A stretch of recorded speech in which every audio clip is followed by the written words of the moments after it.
जादुई चावल, magical stolen rice. एक गांव में सिद्धप्पा नाम का एक आदमी रहता था। वह कड़ी मेहनत करके मजूरी का काम करता था, तो भी पैसे घर चलाने के लिए काफी नहीं थे, इसलिए वह दुखी रहता था। एक दिन सिद्धप्पा बहुत ही बीमार पड़ गया और बिस्तर पकड़ लिया।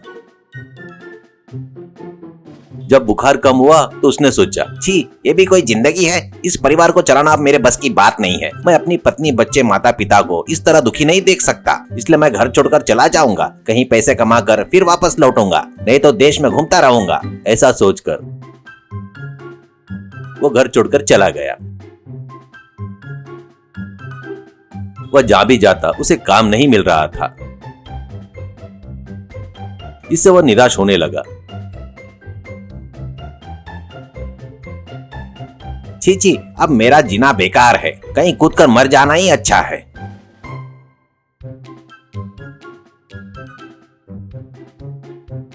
यह सोचकर वह जंगल के एक नदी के पास गया और उसमें कूद गया। वहां पर एक स्वामी वहां तपस्या कर रहा था। उसे देखा और तुरंत पानी में कूदकर उसे किनारे पर खींच लाया। स्वामी ने कहा, बेटा, आत्महत्या करना महापाप है। तुम कौन हो और ये काम क्यों करने आए थे? ऐसे कहते ही तब सिद्धप्पा ने स्वामी को अपनी परेशानियां बताई और दुखी हुआ। स्वामी ने कहा, अरे दुखी मत हो बेटा, मैं तुम्हें एक मंत्र सिखाऊंगा। तुम उसकी मदद से तुम 3 दिनों तक तुम्हारी मनचाही खाने की चीजें मिलेगी और उसके बाद वह मंत्र तुम्हारे लिए कोई काम नहीं करेगा। इसके बाद तुम उस मंत्र को किसी और को दे देना होगा। अगर कोई इस मंत्र को लेने वाला ना मिले तो उसे ऐसे ही छोड़ देना। जब तक वह मंत्र तुम्हारे पास है, उसके 3 दिन में अच्छा पौष्टिक खाना खाकर ताकतवर बन जाओ और उसकी ताकत से अच्छा काम करके जिंदगी जियो। यह सुनकर सिद्धप्पा बहुत खुश हुआ और कहा, ठीक है स्वामी जी, मैं वैसा ही करूंगा जैसे आपने कहा है। आपका बहुत बहुत धन्यवाद। तब स्वामी जी ने वो मंत्र सिद्धप्पा के कान में बताया। उसने स्वामी जी को प्रणाम किया और खुशी खुशी घर लौट गया।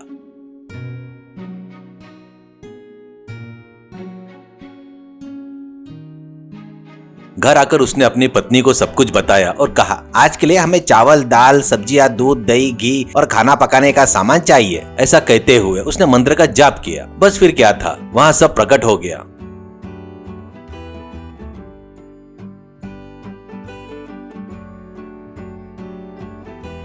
उसकी पत्नी ने अच्छा खाना बनाया और सबने खाना खाया। वो बहुत खुश हुए।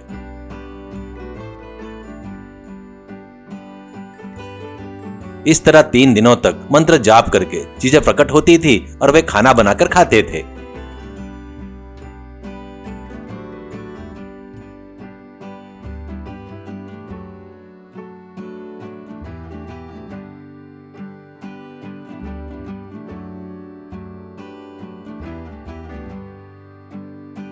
तीसरे दिन सिद्धप्पा ने कुछ और दिनों के लिए खाने की चीजें मांगी और जैसे ही वे प्रकट हुई उन्हें जमा कर लिया। तीसरे दिन शाम को उसने सोचा, कल यह मंत्र मेरे लिए कोई काम नहीं करेगा। मुझे इसे किसी और को देना पड़ेगा। किसे दूं तो अच्छा रहेगा। वो ऐसी सोच ही रहा था कि एक भिखारी उसके घर के सामने आकर चिल्ला रहा था, माँ, मुझे भूख लगी है। खाना खाए बहुत दिन हो गए। आके घूम रही है, चक्कर आ रहा है। अगर कुछ खाने को हो तो दे दो बाबू। ऐसा कहते हुए भूखा सहन न कर पाने से चक्कर आकर नीचे गिर गया। यह देखकर सिद्धप्पा तुरंत पानी छिड़क कर उसे उठाकर पेट भरकर खाना खिलाया। इससे उसके शरीर में जान आ गई और वो बोला, बाबूजी, आपने मुझे सही समय पर भगवान की तरह आकर मुझे बचाया है। मैं आपका यह उपकार कभी नहीं भूलूंगा। ऐसे कहता है। तब सिद्धप्पा ने कहा, अरे देखो बेटा, मैं तुम्हें एक मंत्र बताता हूँ। यह मंत्र सिर्फ 3 दिनों तक ही तुम्हारे लिए काम करेगा। इन 3 दिनों में यह तुम्हें तुम्हारी मनचाही खाने पीने की चीजें देगी। इन 3 दिनों में अच्छा पौष्टिक खाना खाकर ताकतवर बनो। उस ताकत से तुम कोई काम करके जिंदगी जियो। उसके बाद यह मंत्र तुम्हारे किसी काम नहीं रहेगा, इसलिए यह मंत्र किसी और को दे देना। इतना कहकर उसे वो मंत्र उसके कानों में बताया। वह भिखारी खुशी खुशी अपने घर की ओर चला गया।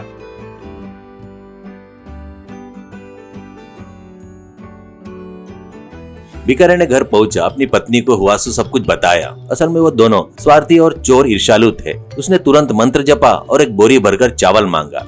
जैसे ही वह बोरी प्रकट हुई, दोनों खुश हुए।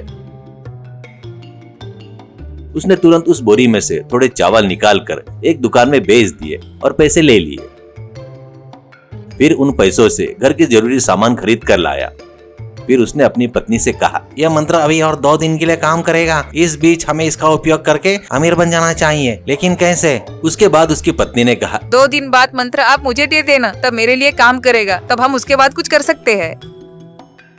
इस तरह वो 2 दिन तक चावल और सामान मंगाता रहा, उन्हें ले जाकर गांव में बेचता रहा और पैसे कमाता रहा।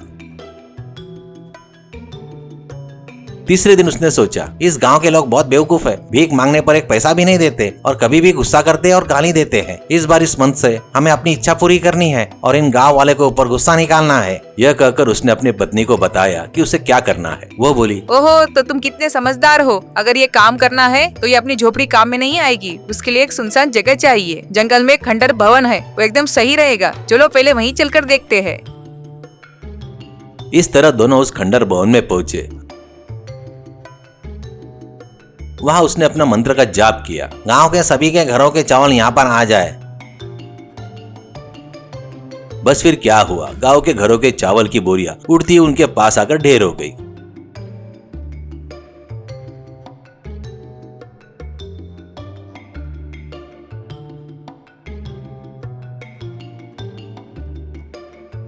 तीसरे दिन उसने अपना मंत्र पत्नी के कान में बताया। उसकी पत्नी उससे भी ज्यादा लालची और दुष्ट थी।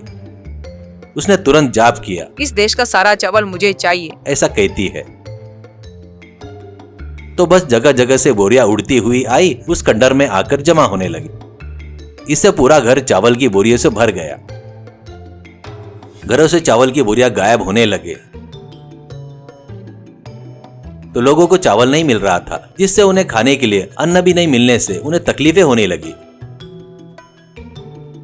पर ये दोनों शानदार खाना बनाकर खाते हैं और खुश रहते हैं।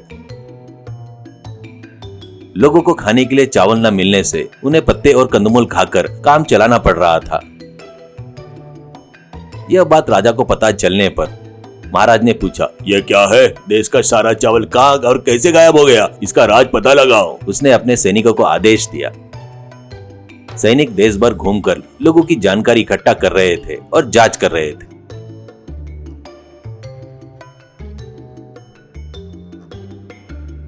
महाराज ने लोगों की भूख मिटाने के लिए फलों का इंतजाम करना शुरू किया। लोग चावल न होने के कारण घर में रखे अन्य खाद्य पदार्थ खाने लगे। इससे घर में रहने वाले चूहों को भी खाना मिलना बंद हो गया। इसी कारण वो घर छोड़कर खाना ढूंढने के लिए बाहर जा रहे थे और वो सब उनको खाना कहाँ मिलेगा ऐसे एक तरफ ही जा रहे थे। चूहों को देखकर सैनिक जाकर महाराज को वो बात बताई। महाराज ने कहा, चूहे एक ही तरफ जा रहे हैं क्या? इसका मतलब है कि वो खाने की तरफ ही जा रहे हैं। मतलब तुम तुरंत उन चूहे का पीछा करो और पता लगाओ कि वो कहाँ जा रहे हैं। ऐसा उन्होंने आदेश दिया। इस तरह सैनिक उन चूहों के पीछे चलने लगे। चूहों को एक खंडर भवन में जाते हुए देखकर सैनिक भी अंदर चले गए।